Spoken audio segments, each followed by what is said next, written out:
Yeah! Welcome back to Off the Bench, everybody. I'm Brandon Carney, alongside no one. My esteemed co-host, Pat, is indisposed. I think he's in Oregon or something. Whatever he told you guys last week is where he's at. So for any of you tuning in live, seeing my beautiful face right now, I apologize that it is encompassing literally all of your screen and that there is not another person to, break it up, mitigate it a little bit. But look, Pat will be back with us next week, and we will dive into some more draft reaction. Honestly, it'll probably be more fantasy focused next week so that we can get, some of Pat's opinions on that stuff. So we'll hold off on most of the fantasy analysis this week. It'll be a little bit more of just draft reactions in general, my thoughts on what every team did. And so also we'll probably do a draft of our favorite fantasy rookies for this upcoming season. Last year we did that draft as well, and I believe I actually took Jahmyr Gibbs with the first pick in that little draft of just our favorite fantasy rookies for that year. And I remember feeling like kind of crazy about it shortly after, and then by the end of the season, I don't think it was that crazy. I believe Bijan ended up outscoring Jahmyr Gibbs, but Jahmyr Gibbs ended up doing pretty well for himself. So we'll get into our thoughts on those fantasy rookies next week when Pat returns from bumblefuck wherever he is. But this year's draft, it was an interesting one for sure. Thank you to anyone who tuned in for the live stream as I live reacted to the first round of the draft. And also, quick little mock draft review from last week's show. Our mock draft was much better than it was last year. I think Pat was correct when last year he said we only got like 3 picks correct between the two of us, which was pretty embarrassing. This year, we got a lot more right. So we got the first 3 picks correct. Caleb Williams, Jaden Daniels, Drake May, pretty chalk first 3 picks. And then we also got Malik Neighbors to the Giants correct. Rome Odunze to the Bears. Byron Murphy, who upon review of last week's show, Pat kept calling Byron Mitchell, and I did not correct him. That's my bad. Byron Murphy to the Seahawks. Even though he didn't know his name, he did get the selection correct. And then we also got a couple other landing spots right, just with the wrong picks. Cooper DeJean to the Eagles. That did end up happening, just not until the second round. We had him mocked there at number 22. And then Bo Nix to the Broncos. We had conjured up some sort of trade that got the Broncos a pick later in the first round where they took Bo Nix. I think it was the 24th pick from the Cowboys, but they ended up reaching on Bo Nix a little bit, got him at number 12. I think it's a reach. I mean, we'll talk about it in a little bit, but ultimately the landing spot certainly makes sense. The Broncos needed a quarterback. And then we also were correct about Xavier Worthy going number 28 overall, just to the wrong team. And I don't know exactly what the Bills were thinking with that one, but to each their own, I guess. I don't know. They needed a receiver, and they got one. It just, wasn't him. Okay. Couple big things I want to talk about before we get into the rest of the draft. Also, just a quick note here. This might be a slightly shorter show than normal just because it's just me yapping, and I don't know if I'm going to be able to yap for an hour and a half. Maybe I will. There's a lot to talk about with the draft, but still, I don't have any time to just sit by and let Pat flap his gums about stuff either. So, okay. Big things I want to talk about before we get into the rest of the draft. First of all, the Falcons drafting Michael Penix Jr. at number 8 overall. I don't really know where to even begin with this one. So if you tuned into my live stream, you will have seen me literally get up from my desk, take a lap, and show potentially more surprise than you've ever seen in your life. It was... Look, I had talked about the possibility of the Falcons, drafting a quarterback somewhere to sit behind Kirk and kind of learn from him and, plan ahead. Sure. But this was not the pick I wanted them to do it with. This was not even, I would go as far as to say it's not even the prospect I wanted them to do it with.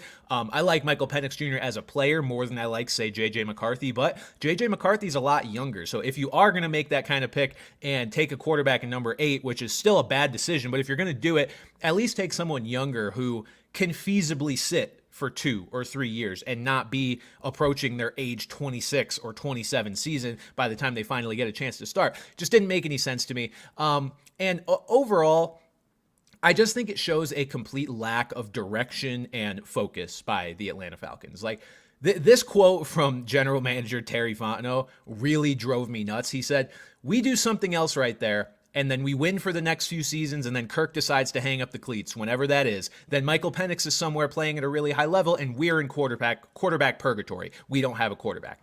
That was his quote. That was his justification for drafting Michael Penix Jr. at number 8, is that he didn't want to end up in quarterback purgatory, 4 or 5 years from now.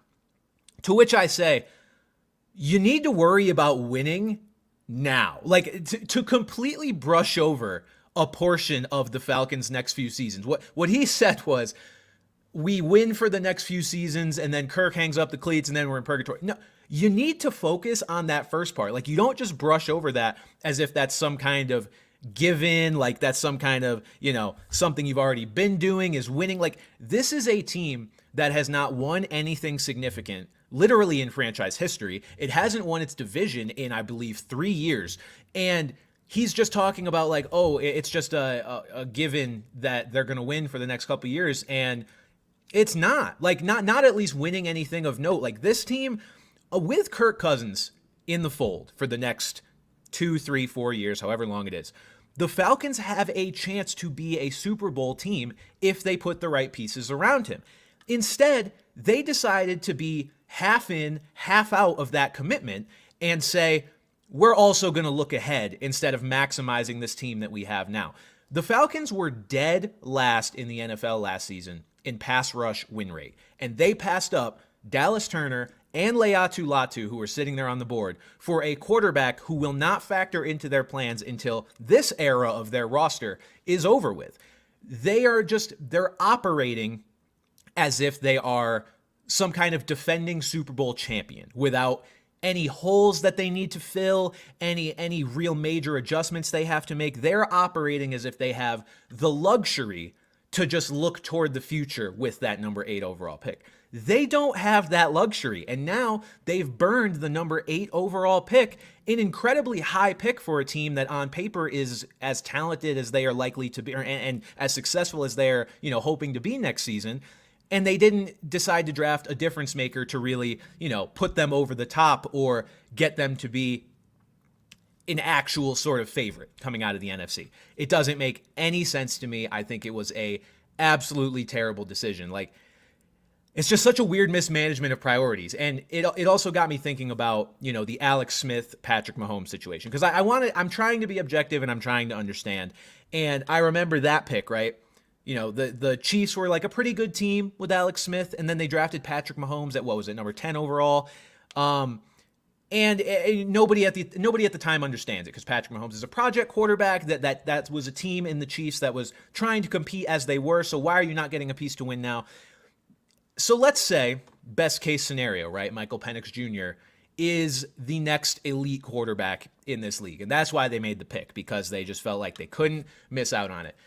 The difference is that Alex Smith was already on the Chiefs roster, and they felt like they needed a piece to, eventually get them to that next step, because they didn't feel, I guess, that they could do it with an Alex Smith-led roster. The Falcons brought Kirk Cousins in this offseason. You could just not do that if you feel like you want to bring in a high upside quarterback like Michael Penix Jr., who is ready to play right now. And now he's not going to be able to play right now. He's one of the oldest quarterbacks in this draft class, and now he's not going to get to play for a few years. This is not a Jordan Love situation. Jordan Love was 3 years younger when the Packers drafted him to sit behind Aaron Rodgers. Like, it's just a terrible, terrible misalignment of decisions. It felt like one regime made the choice to draft or to sign Kirk Cousins, and then like another regime came in and like disagreed with that choice and then drafted Michael Penix. The two decisions don't work together for a team that hasn't won anything in recent memory. It doesn't make any sense. They should be all in on trying to win right now. There were players on the board that could help them and contribute to them winning right now, and they decided not to do that. And they did a disservice to both themselves and to Michael Penix Jr. Michael Penix Jr. could be out there, starting for a team this year, and instead he's just going to be sitting there behind Kirk Cousins for who knows how long, and Kirk Cousins is going to inevitably feel weird about it. Just a very bad move overall, and it doesn't make any sense to me. So let's move on to something a little more positive, a different quarterback move. I'm sure you guys are dying to hear about my opinion on the Patriots draft, and I couldn't be happier. Like, you guys probably in the shows leading up to the NFL draft heard me talk about Drake May and how I wanted him and how that was my sort of like ideal fit and ideal player for the Patriots to go and get. And I really wanted him, and we got him. So I'm thankful that there were no shenanigans, no buffoonery, whether that would be the Commanders taking Drake May or, the Patriots stupidly trading out of that spot. They would have needed an absolutely massive haul to trade out of that spot and deprive themselves of the opportunity to get a potential franchise quarterback. And any of the deals I saw that were kind of floated out there from the Giants, from the Vikings, I wasn't really moved by them. I mean, it was basically, their first rounder that year, a future first rounder, and then a second rounder. And yes, that's a pretty good amount of capital, but that is not enough to put off this rebuild for another year, or that is not enough to say, we don't want Drake May. We're going to get, JJ McCarthy at 6 or at 11 or whatever they would have ended up doing. I think Drake May was the right pick. I think the Patriots also nailed the rest of the draft, at least in terms of the positions they targeted. We came into this draft knowing we needed 3 things: a potential franchise quarterback, a bunch of receivers for him to throw to, and a bunch of linemen to protect him. And we did not spend any pick until the 6th round on anything but those 3 positions. It was 2 receivers, 2 linemen, and Drake May. That encompassed the entire Patriots draft haul of the first 4 rounds. Didn't have a 5th round pick. And it went ideally. The only thing I would have done differently, but again, I'm just going to kind of leave this one up to the people that are better at the scouting thing than me, is that I would have I expected to see A.D. Mitchell be the first receiver pick rather than Jalen Polk out of Washington. Seeing it be Polk surprised me a little bit, but a lot of draft analysts and draft heads that I greatly respect seem to really, really like both the Polk pick and Javon Baker out of UCF. Javon Baker is also wholeheartedly embracing the New England mindset already, saying he's going to get the Patriots back to, where they want to be, and that he hates defensive backs. The guy he's got the right attitude, and I'm very, very excited to see what he can offer this team. And then the one pick that did surprise me quite a bit for the Patriots was the Joe Milton pick. But I don't hate it. I think it's Joe Milton is a raw prospect. He is a super, super raw prospect. He's basically all arm strength and, some good mobility, but has no accuracy, essentially, is what he is. And look, in the 6th round, for a team that desperately needs a franchise quarterback, I don't mind taking a guy that seems to have a bunch of really good tools and just seeing what you can get out of him. It's such a low risk, high reward type of selection. And as much as I'm on the Drake May train and I'm going to be rooting for him, and I think and hope that he can be a franchise quarterback, there's always the chance that any quarterback you take high in the draft isn't going to work out. The bust rate on highly drafted quarterbacks is insane. And so for a team like the Patriots that just is in desperate need of a quarterback that can, make plays and be a franchise guy, I don't hate taking a stab at another guy later in the draft. Do I expect Joe Milton to, come out and end up as the Patriots quarterback of the future instead of Drake May? No, of course not. That is not what the odds say is going to happen. There's a reason Joe Milton was available in the 6th round, but guys pop up randomly all the time in late rounds that end up being, really productive quarterbacks in the NFL. So I don't mind the dart throw at all, considering they address all their other needs in the earlier rounds. And hey, let's take as many stabs at finding this sort of franchise quarterback that we possibly can. So I like the Joe Milton pick. Some other first round highlights that we had, again, Caleb Williams, Jaden Daniels, and Drake May were the expected top 3. Excuse me one moment. Expected top 3. So, I mean, that was nothing surprising there. And then the pick right after that, the Cardinals taking Marvin Harrison Jr. They stood their ground. They did not trade away their pick like there were so many rumors that they would possibly do. They got Marvin Harrison Jr. And let me tell you, Marvin Harrison Jr. is going to be a problem in fantasy football, an absolute problem. I said we're not going to spend, a ton of time analyzing the fantasy stuff in this show, but it has to be said about Marvin Harrison that he's stepping into a situation with a quarterback in Kyler Murray who I think is set out to prove himself this year. Kyler's still young. It actually surprised me. He's only 26 years old. I didn't think he was pushing 30 or anything, but 26 felt a little younger than I anticipated. And Kyler, coming off of a season that was he didn't get into games until later because of his injury.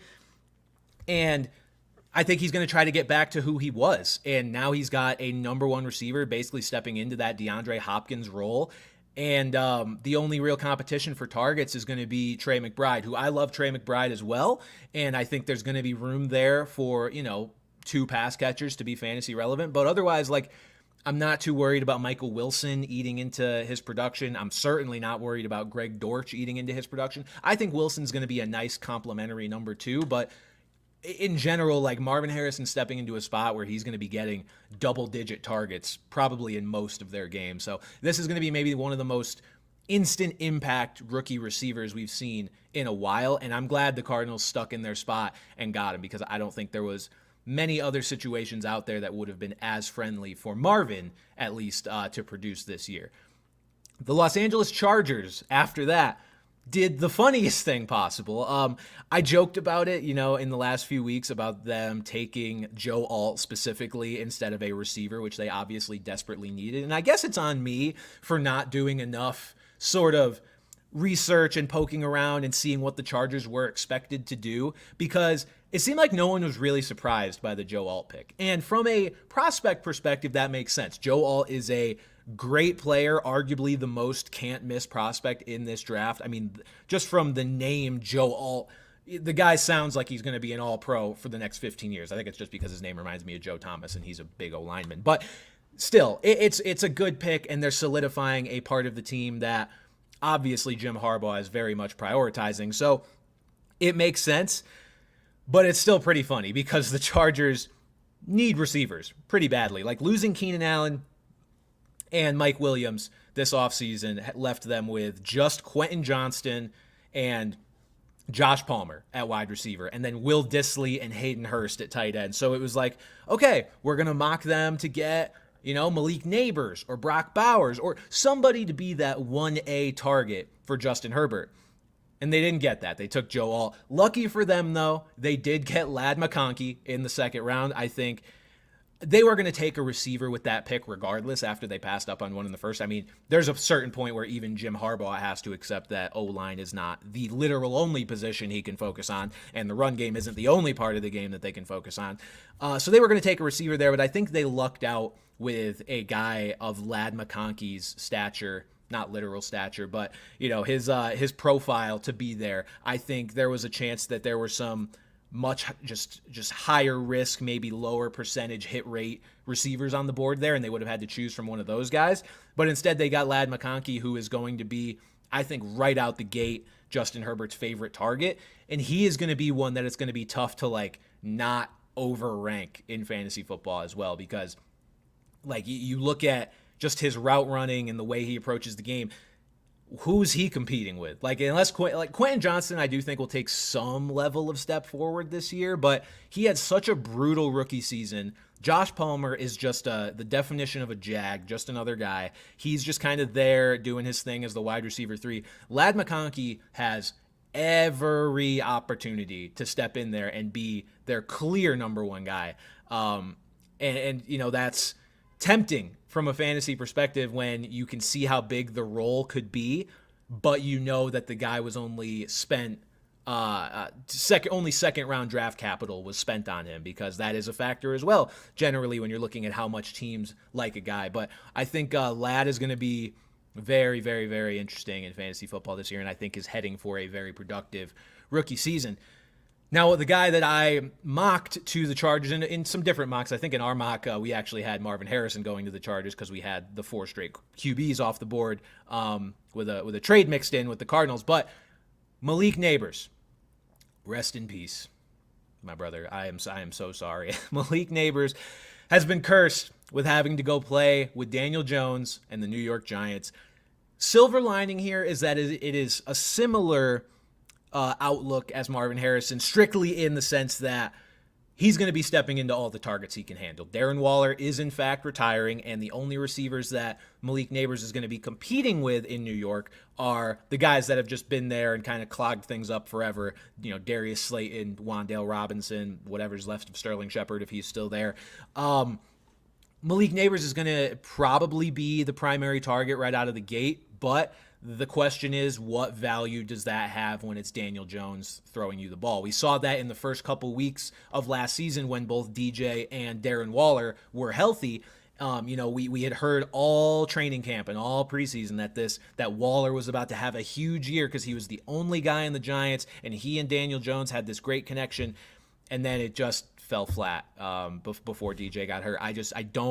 I slandered him enough on this show. You guys know this by now, but I don't believe Daniel Jones is the guy. I believe this year, the fact that the Giants did not come out of this draft with a quarterback this year is going to be essentially a loss for them. This is a year that the Giants are going to burn by not accepting the mistakes that are on their roster. They're just kind of blindly heading into the year, hoping Daniel Jones can do something. But it feels like we're going head on toward, at the end of the season or in the middle of the season, like Daniel Jones getting benched, the coaches getting let go. I don't think that'll happen in the middle of the year, but like this is a managerial sort of failure by going into another year with Daniel Jones as your quarterback. It was a failure just to extend him in the first place, but to just keep kind of pretending things are okay when they're not, I think that's a mistake by the Giants, and Malik Neighbors is unfortunately caught up in this situation.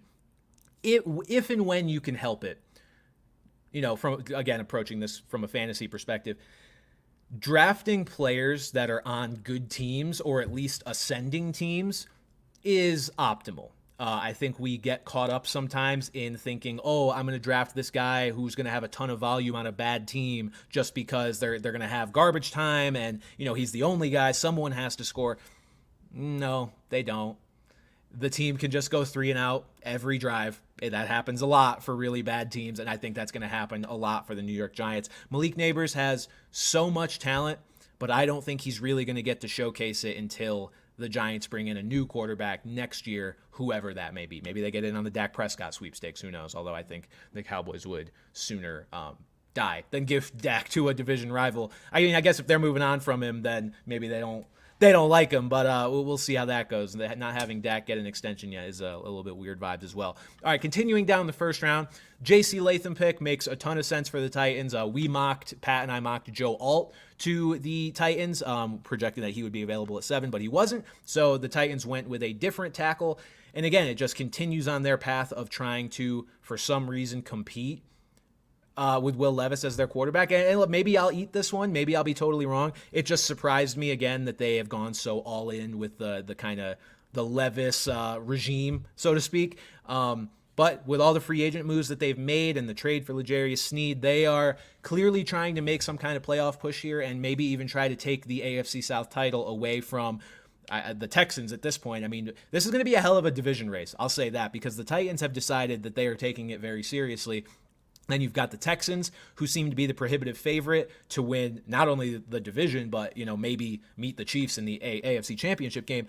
They're one of the top favorites in the whole league. Then you've got the Jags, who are just, I feel like they continue to just have the pieces in place, and they're just trying to really make the right micro moves to finally get to where they want to be. So the Jags are in that division as well. And then you've got the Colts, who are going to be bouncing back in a new season with Anthony Richardson, hoping that he can stay healthy. They made some great draft picks as well, getting Leatu Latu on the defensive side and then getting A.D. Mitchell as another weapon for Richardson. And again, if Richardson can stay fully healthy in the draft or can stay fully healthy this season, he's going to be scary. He's going to be can win you games on his own type of player. And yeah, the AFC South, not to say it's going to be the most competitive division of all of them, because I think the AFC North probably has them beat, and possibly the NFC North, but it's going to be up there, and it's going to be one of the most fun ones to follow just because the teams are all either ascending or, in the Jags case, just kind of trying to, stay there. We thought the Jags with Trevor Lawrence under center were going to be the favorites in this division for the foreseeable future. And then the Texans said, just kidding, we're going to get C.J. Stroud and have him be immediately a borderline top 5 quarterback in this league and be better than Trevor. Anthony Richardson's going to be electric, and the Titans are just going to try to bring in a bunch of pieces and see what happens. But J.C. Latham as a pick for them makes a ton of sense as they continue their attempt to be competitive. Rome Odunze, awesome pick for the Bears. We mocked that one as well. it on paper, you might look at it and see, DJ Moore and Keenan Allen as the starting receivers and not think that it's super necessary. But Keenan Allen is getting older. He's probably only going to be around for 2, maybe 3 years, at least at a super highly effective level. And I mentioned this last week when we mocked Odunze to the Bears, that what better player for a guy like Rome Odunze to step into and learn from than Keenan Allen. And he can do it with a little bit lower pressure. Like, he's going to be there. He's going to be out there in 3 receiver sets, obviously, but he's going to be their third receiver as long as both Moore and Keenan Allen are healthy. Odunze is not going to be relied on to make a ton of plays early. And I think just that lack of pressure and just the ability for him to be kind of brought along slowly while also being on the same exact timeline as Caleb Williams is going to do wonders for him. It's great for them to have a connection that, is contracted to their team for the next 5 years, assuming they pick up the 5th-year option on Odunze when that time comes, and Williams, of course. Just a very smart pick, a nice way to kind of complete that core of their offense going forward and just continue to surround Caleb Williams with weapons. Caleb Williams, we'll talk about him next week as well, I'm sure, but for fantasy, he becomes very, very interesting just because of the weapons around him, and then obviously you've got his own talent to factor into that as well. I love the pick with Rome Odunze to the Bears. J.J. McCarthy was, I think, a necessary pick for the Vikings. I'm sure they are thanking their lucky stars that they didn't have to trade up to get him. He just ended up sitting there for them at 11. And again, a necessary pick. I don't think McCarthy has the upside that the quarterbacks ahead of him have, including Michael Penix. But they had to do something to try to keep Justin Jefferson around and show that they are, making a concerted effort to compete and continue to put out a competent football team on that field every week. And maybe J.J. McCarthy can turn into the guy for them, but at the very least, they needed to show Justin Jefferson that they were trying, because Jefferson has been frustrated, at times throughout the Kirk Cousins era.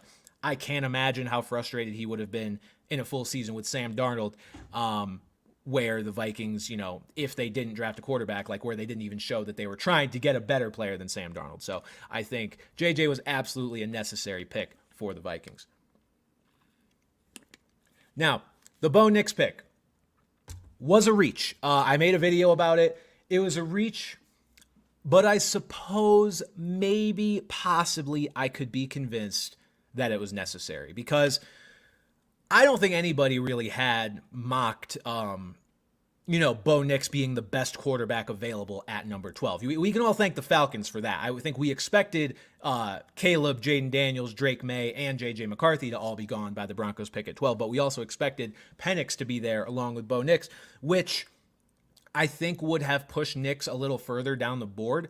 I don't know that the Broncos would have taken Penix there. I don't know what exactly would have happened, but the reports are that the Broncos were the only team with a first-round grade on Bo Nix, which is not a great look for you to spend the number 12 pick on a guy that no one else thought deserved to be a first-rounder.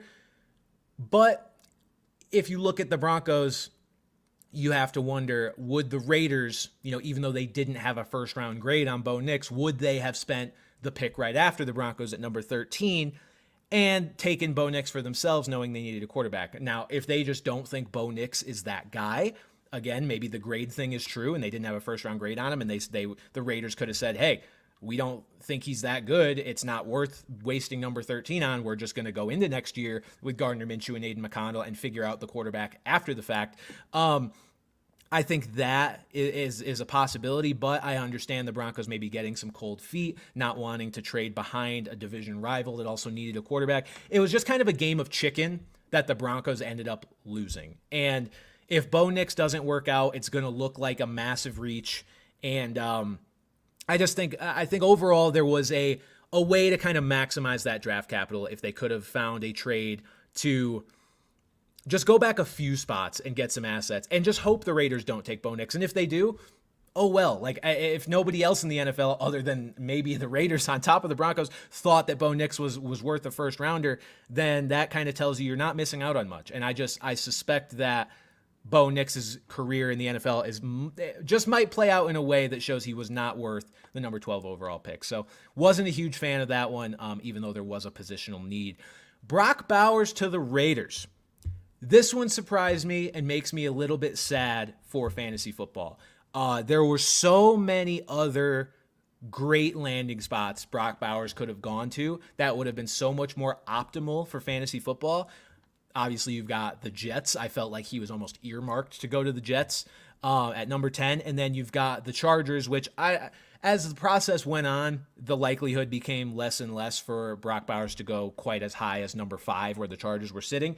But, early on in the process, it was something that was talked about. And like thinking about Brock Bowers with Justin Herbert, that is just arousing in itself, 100% arousing. And then you got the Jets, Aaron Rodgers throwing to him alongside Garrett Wilson in the passing game, not really factoring in Mike Williams too much because he's just hurt a lot. But we had heard so many situations where Brock Bowers could have stepped in, been maybe the top target or at least, number 2 target on a very high volume, high efficiency passing offense. And instead he goes to the Raiders, where he probably will be the number 2 target behind Devontae Adams. But you got Jacoby Myers there. Honestly, I could see Jacoby Myers and Brock Bowers' target share kind of ending up the same, with possibly Jacoby even a little higher. And on top of that, you have a quarterback situation that is just absolutely not ideal for production. Brock Bowers kind of went into a spot that just makes me feel like I'm just hearing like the womp womp sound effect in my head. I guess it could be worse, like if he went somewhere that already had a completely established receiving tight end option, but he went somewhere that has a decent one. Like the Raiders just spent a second round pick on Michael Mayer last year, and we were talking about how, Michael Mayer has a path to maybe be, a decent a decent tight end option and receiving threat for the Raiders.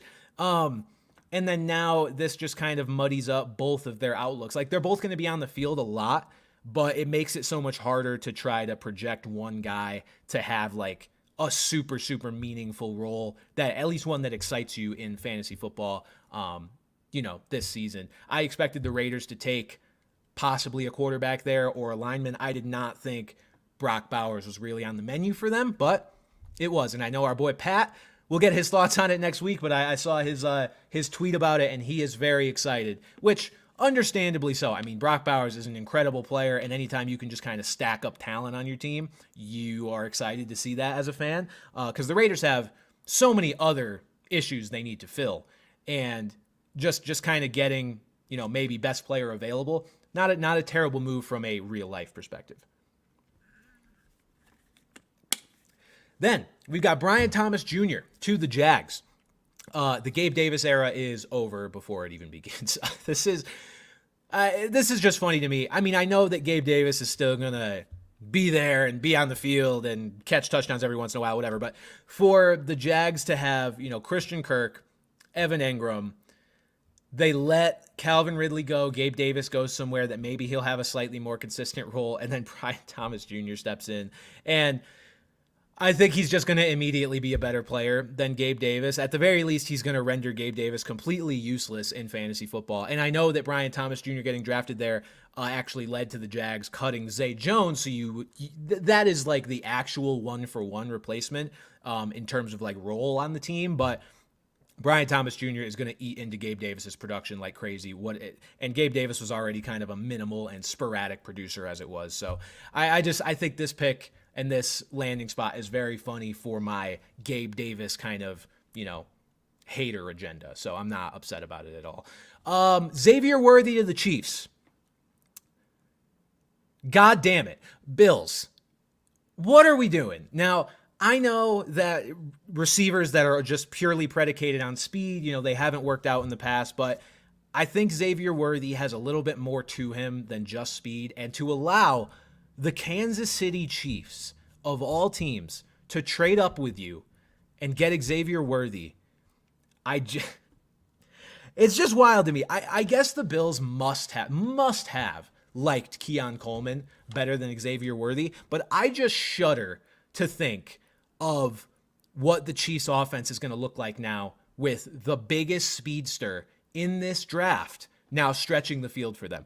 Because Rashee Rice might be going to the gulag. He might be going to Alcatraz or wherever for the crimes he has committed. He may at the very least not be around for the start of the year. And so that would leave the Chiefs with what? Travis Kelce, Justin Watson, or they signed Hollywood Brown, excuse me. So they would have had those guys, but still not like a super deep complement of receivers again. Like as soon as it seemed like they might be reloading because they would have had Kelsey, Brown, Rice, that's damn good and good enough for Patrick Mahomes for sure. But it was like, oh, the Rice situation is gonna dwindle them and maybe bring them down to earth a little bit. Nope, let's just add a guy who brings a completely different dynamic with him to the field, and he's going to be a big problem, I think. I just picture the Chiefs beating the Bills for the millionth time in the AFC Championship game, and it's because of like an Xavier Worthy touchdown, and Buffalo is just crying because they traded that pick. It feels to me like a pick that they are going to regret, and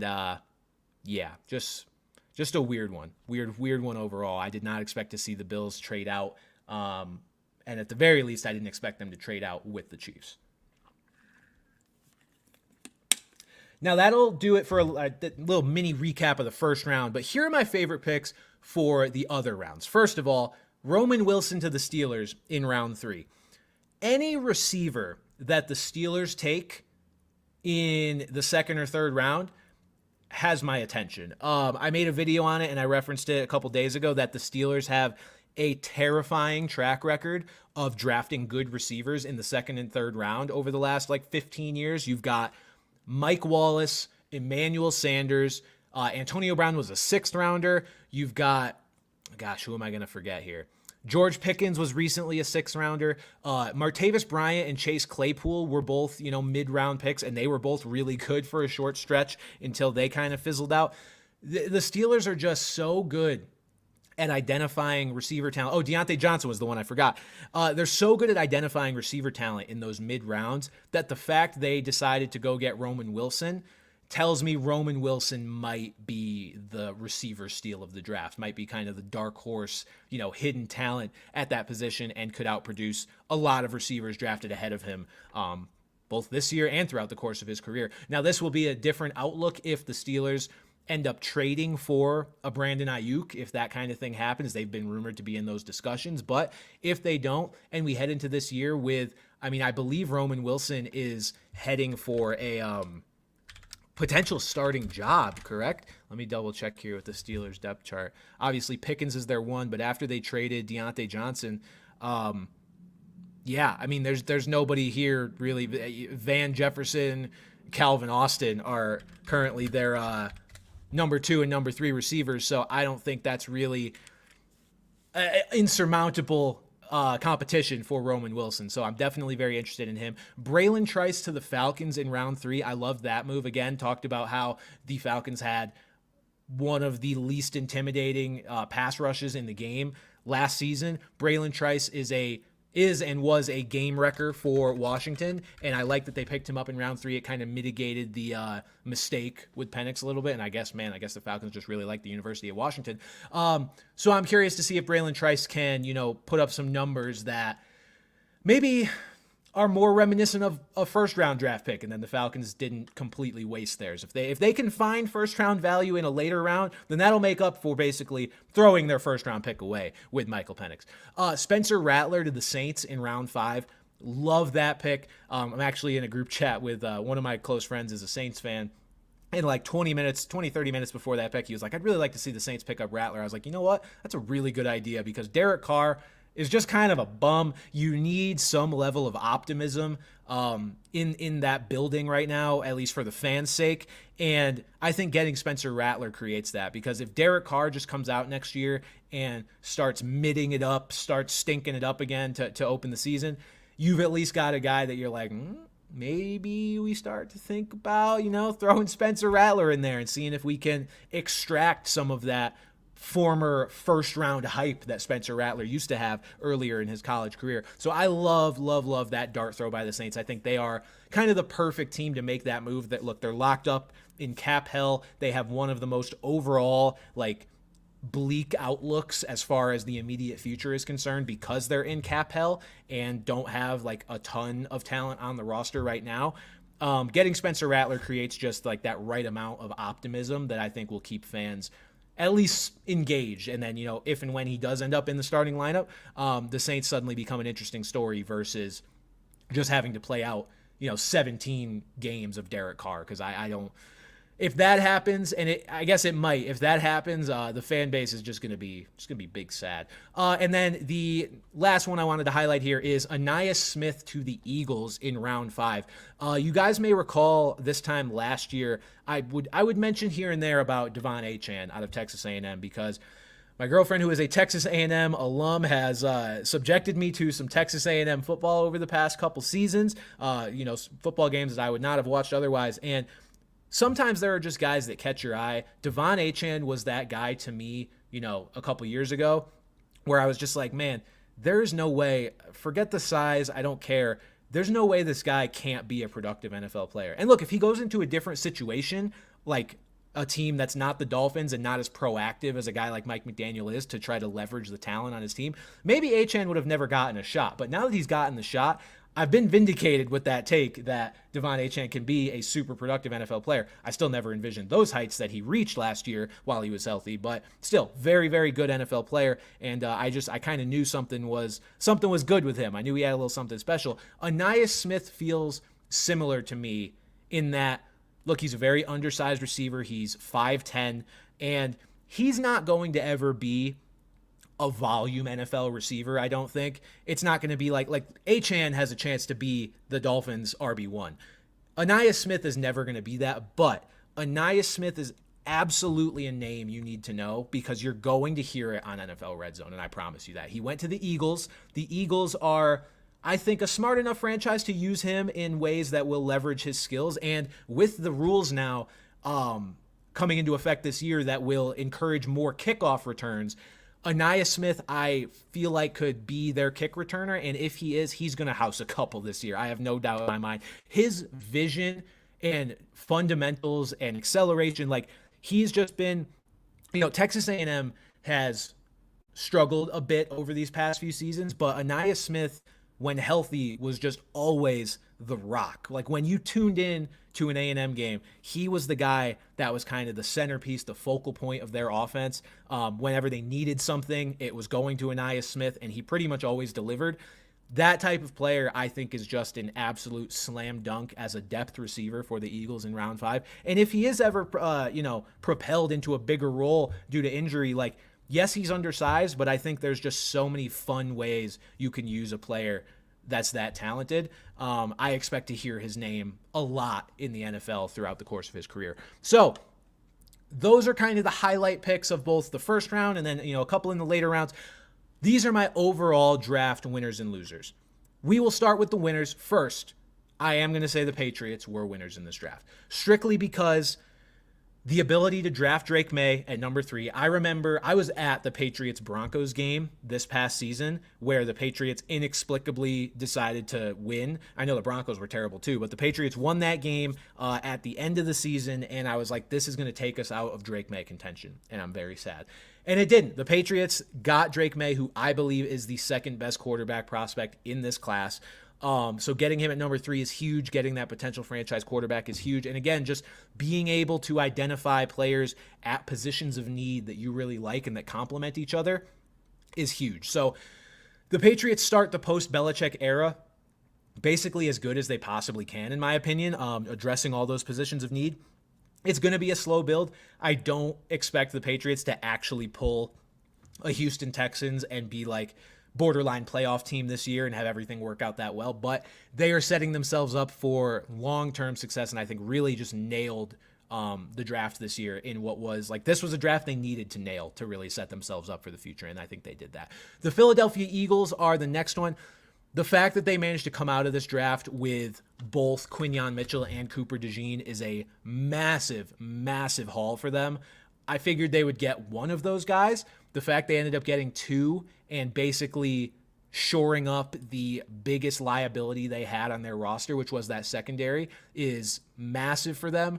And so it's kind of hard to look at them as anything but one of the biggest winners, especially as they sit here as, one of the major contenders still for a Super Bowl in the NFL. Obviously, last year fizzled out at the end. They had some problems that they had to address. They got 2 new coordinators this year. But I think the Eagles are still very much in that hunt atop the NFC, and getting these corners and whether Cooper plays corner or not, doesn't really matter. Getting these guys in the secondary to hold things down, huge for them. Then I've got the Detroit Lions for honestly a lot of the same reasons.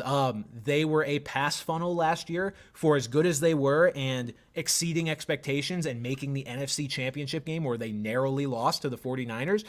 They needed to get some corners, and they did that with each of their first 2 picks as well. Terrion Arnold at number 24, and then I hope I'm saying this right, Ennis Rakestraw Jr. from Missouri in the second round. Just sometimes you see teams with massive positions of need and they just don't address them for whatever reason. They go best player available or they trade out or whatever. And then sometimes you just see teams do the logical thing and address the need that we all know they have. That's what the Patriots did. It's what the Eagles did. And it's what the Lions did, which is why I'm also marking them as one of my winners. This one may come as a surprise, but I'm going to say the Minnesota Vikings were a winner as well. Being able to get J.J. McCarthy. And sorry, I mentioned that it was pick 11. I forgot they traded up one spot to pick 10 to get J.J. McCarthy. For them to get J.J. McCarthy and not have to trade, all their assets up into the top 5 or 6 to get him, or even number 4, is huge because, again, lower upside quarterback than some of the other guys in this class, but still a dart throw they had to take and a guy who could be a pretty good starter in this league if things break right. So being able to basically sit where they were and still get, one of the tier 1 or I guess tier 2 quarterbacks in this draft was pretty good value for them. And then also being able to trade up to number 17 and get Dallas Turner on the defensive side. This is like a diet version of what the Texans did last year, right? Getting Stroud at 2 and then Will Anderson at 3. You've got cornerstones on both offense and defense that you picked in the first round. The Vikings did like a mini version of that. Now, J.J. McCarthy, I don't think is going to be anything near C.J. Stroud, and Dallas Turner. I guess Dallas Turner could be comparable to Will Anderson if things break right, but this was really, really good value on both these guys, in my opinion. Dallas Turner fell way too far. Dallas Turner should have just been the number 8 overall pick going to Atlanta. And then my final winner, I'm going to round it out. 5th winner here is the Pittsburgh Steelers. Why? Because they focused on their O-line, which is going to help whatever quarterback they end up starting this year tremendously. Russell Wilson and Justin Fields both suffered greatly last year with Denver and Chicago just having porous offensive lines, especially Chicago. The Steelers making that a focus, I think, is going to get the best out of whichever one of those guys they end up starting. And then again, the Roman Wilson pick, eyes are wide open on that one, considering it's the Steelers taking him. So I think it was a very smart draft by Pittsburgh as well. The losers of the 2024 draft. I've only got 2 of them because no one else, I feel like, really screwed up their draft that badly. Obviously, in a year, we'll be able to hindsight it and be like, oh, this team had literally 0 impact playmakers that they ended up taking. But as far as justifying their picks for right now, there's only 2 teams that I think really kind of came away from this as being losers. The Falcons, duh. The Michael Penix pick was just a whiff. Like, it just doesn't make sense. Even if Michael Penix ends up being like a Pro Bowler, even if he ends up being like a top 5 quarterback in 4 years, it just doesn't make sense to throw away or ignore the Super Bowl window you have right now for hope in the future. Like, it's again, a misalignment of priorities there for the Falcons. So just a bad move there. And then the other team I'm going to say, just if I have to, kind of nitpick and find a loser, I'm going to go with the New York Giants just for not getting a quarterback. They were one of those teams. They were one of the teams, along with the Vikings, that reportedly were desperately trying to trade with the Patriots so that they could get Drake May at number 3. So they understand the need that they have. They just were unable to make the move to get the guy. And coming out of this draft, with it effectively meaning you have to burn another year with Daniel Jones, I think is a massive L, even if you get a guy like Malik Neighbors who can be your wide receiver 1 for the next few years. Having shiny toys on offense is awesome, but not when you don't have a guy to get it to them. So I think they come out as losers partially through no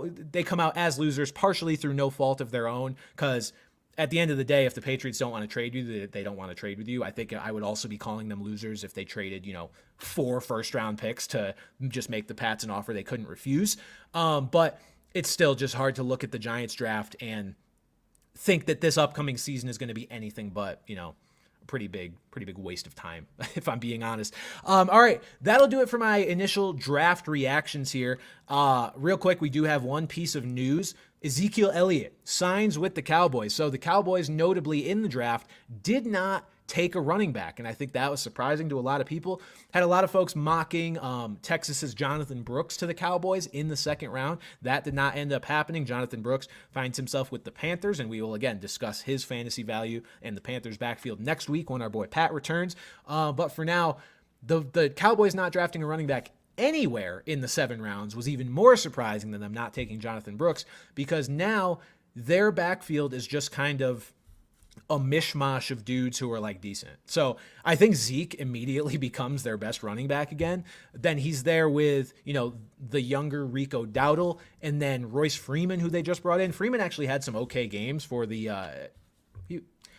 Rams last season. I don't think I'm mistaken with that. Yeah, okay, he moonlighted with the Rams last year, just like Darrell Henderson did. Yeah, Freeman was okay at times last year, but again, just kind of mediocre. And this just leaves the Cowboys with a messy running back room, and I feel like it leaves them with a run game that they're not really going to be able to rely on, at least not any more than they did last year. Because quite honestly, Tony Pollard was a bit of a disappointment last year from what we expected from him. He was just kind of fine most of the year. And so I think the Cowboys offense, we're kind of going to see much of the same, where they try to establish the run and hope that it's going to work because they like Zeke and they like Rico Dowdle. But at the end of the day, it's just not really going to move the needle that much. So yeah, Zeke signs with the Cowboys. Zeke's back. Zeke will have some level of fantasy relevance, but it's just kind of an icky move overall, if you ask me. And as promised, guys, this is going to be a slightly shorter pod than normal, but I am going to end with our viewer questions. We got some good ones with the draft here, so let me hit that track. We just got a letter. We just got a letter. We just got a letter. Wonder who it's from. All right, first question from Dylan Hughbanks. Could Penix get traded in a year or two? No. The answer is no. When you make a controversial pick like that, you have to stand by it. And I think we saw, I don't know if this is what was actually happening, but I don't know if you guys saw that clip of Terry Fontenot, explaining himself to Arthur Blank, the Falcons owner, about why they made that pick. But regardless, the GM and the front office and everyone has to stand by this pick now that they've made it. Trading it in a year or two is completely out of the question, because that would be immediately admitting they made a mistake. And the plan that the Falcon, or that Terry and I guess the rest of the Falcons have presented to us, is that, it's okay if Kirk plays great throughout the duration of his contract, because that means things are working out.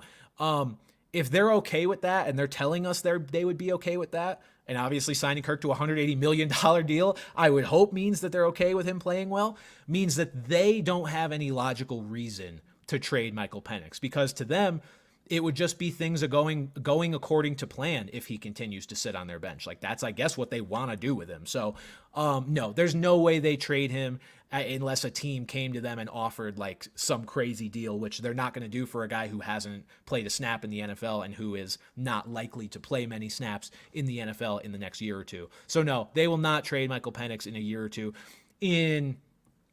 I don't know. I'm not even going to say they could trade him in 3 years, because then you're getting to the point where he's actually getting close to playing if this timeline works out the way the Falcons want it to. So, no, Penix will not get traded from the Falcons unless Kirk retires this year and then Penix is bad and then he gets traded a la Zach Wilson for, a bad return. But no, he won't get traded for any reason of he's not playing enough and the Falcons want to get him to a team where he can actually play. Next question. Do you see the Bears winning the North, or has Detroit prepared enough? This question from Al Sand. I don't see the Bears. I'm not picking the Bears to win the North. I think the Bears can win the North. They have, a lot of talent on that roster. And if Caleb Williams actually adjusts to the NFL, hyper quickly, yeah, it's possible, because I think the Bears have the makings to have the best offense in that division. Defensively, they're not completely void of talent either. So it feels like, getting ahead of myself to be like, yes, the Bears are definitely going to win the division considering they do have a rookie quarterback and the Lions and even Packers looked so good last year. So no, I'm not going to pick them to, but I do think they have a shot. And especially to answer the second part of your question, has Detroit prepared enough? Absolutely. Detroit making the NFC title game last year and being as good as they were. And I mean, how much did they win the division by last year? Oh yeah, they won the division by 3 games last year. I think the Packers will make that a little bit closer, but to do that, to go 12-5, and then to, again, address your biggest weaknesses and not really have any major departures, I think Detroit is very much in position to run it back. Is Gus Edwards a good fantasy option? This question from Tyler JS477. So right now, I'm going to say yes. And Gus Edwards, I shouldn't even say that. Gus Edwards will be fantasy relevant regardless of what happens next season. It's just there is a chance that other players emerge in this backfield and kind of just make each other irrelevant or at least take the value from each other. Now you've got J.K. Dobbins there who is vowing to finally have a healthy year. Don't know how effective he's going to be, but he can still fill a role. Then you've got Kamani Vidal, a 6th-round pick out of Troy that the Chargers drafted. And again, remember, like, this is a new regime. Like, nobody is coming in with like any sort of history with this team or this version of this team. Like, you are bringing in, yes, Gus Edwards and J.K. Dobbins have history with offensive coordinator Greg Roman, but at the end of the day, Harbaugh is going to be the one that has the final say on who is playing the most. So if this rookie comes in and impresses, he's going to play a lot. If J.K. Dobbins proves that he's healthy, he might play a lot over Gus Edwards. So yes, Gus Edwards absolutely has fantasy value. And at the very least, he'll probably be the goal line guy. I would just hesitate to say that he's going to have like consistent week to week fantasy value like we saw him have with the Ravens this past year. Because he just ended up being kind of the only guy left and he was in a very productive offense. I don't know that he'll end up being the only guy left this year. J.K. Dobbins, as much as I'm not going to say like he's going to bounce back and finally be the elite guy that we saw coming out of Ohio State, there's a good chance that he just actually does stay healthy all year, but is a sort of watered down version of what he used to be because of all the injuries, especially the Achilles tear that tends to be kind of a death knell for running backs, at least for their complete productivity. But like if he's healthy, he's going to take a bunch of carries and it's not going to be as clear cut of a path for Gus Edwards. So he's a fantasy option, Gus Edwards is, but I don't know that I'm like banking on him as like an RB2 or anything like that heading into next year. And then from Kylo27, he says top 5 power ranking post-draft. So the draft didn't really change power rankings a lot for me because like no single or no handful of draft picks is going to be enough for me to be like, oh, that team is suddenly a contender because of who they drafted. We have to see how the drafted guys play out, and then we'll know if there's anyone that's actually making game-breaking difference for their team and ascends them into contendership, kind of like, again, Stroud with the Texans last year. I wouldn't have said the Texans are contenders, but Stroud essentially turned them into one. But my top 5 power ranking post-draft, number 1, got to go with the Chiefs. They are just kind of going to be number 1 in the power rankings for ever, maybe. As long as Mahomes and Andy Reid and Travis Kelce and Chris Jones are all there, which they are, it's hard to not put the Chiefs at number 1. Number 2, I'm actually going to go with the Baltimore Ravens. I think the Ravens with Derrick Henry in the mix now are better suited to actually knock the Chiefs off next season. They obviously didn't do it this past year, and they just sillily abandoned their run game in that game against Kansas City. Having Derrick Henry will not allow them to do that, and I just think the Ravens top to bottom are super, super talented, and they're my second best team right now. Number 3, I'm going to go with the San Francisco 49ers. This is not any hate on the Niners. I could easily have put them at 2. Similar to the Ravens, loaded both sides of the ball, great coaching, just kind of easy to keep them in that top 3. And then my number 4 and 5, I guess, were slightly influenced by the draft because these teams could have been maybe passed up by some other teams if the draft went differently. But I'm going to go with the Eagles at number 4. I think bringing in those new coordinators and addressing the secondary is going to make them major contenders again and not have them kind of go into the playoffs and just fizzle out. Excuse me, that's my reminder hitting. I think they'll be a force to be reckoned with again this year, especially with that new secondary. And then For similar reasons, I'm going to put the Detroit Lions at number 5 because they addressed that secondary. Maybe I had the Lions too low. Again, made the NFC title game last year, but I think the Lions, all these teams are really very similar in like closeness as far as the ranking goes. It's just these are the top 5 and I had to put them in order. But the Lions, they are kind of running it back. They managed to keep Ben Johnson around, which is huge, and they have just done nothing but improve since last season, which like I can't say the same about the Cowboys, who have kind of just watched pieces walk out the door and not really do a whole lot to replace them. So I think the Lions slot in at number 5, and that is my top 5 power ranking post-draft. Guys, thank you for tuning in to this solo episode of Off the Bench. I promise we will have another voice in here next week, and thank God, because I think I'm losing mine and my mouth is dry. I took a couple sips of water in the middle of the show, but that was about it, and I need somebody to let my mouth rest, ayo. But that'll do it for this episode of Off the Bench. Tune in next week for some fantasy analysis of the NFL Draft and the return of the esteemed Pat Gustafson. But for now, for just me, thank you for tuning in. We'll see you next week.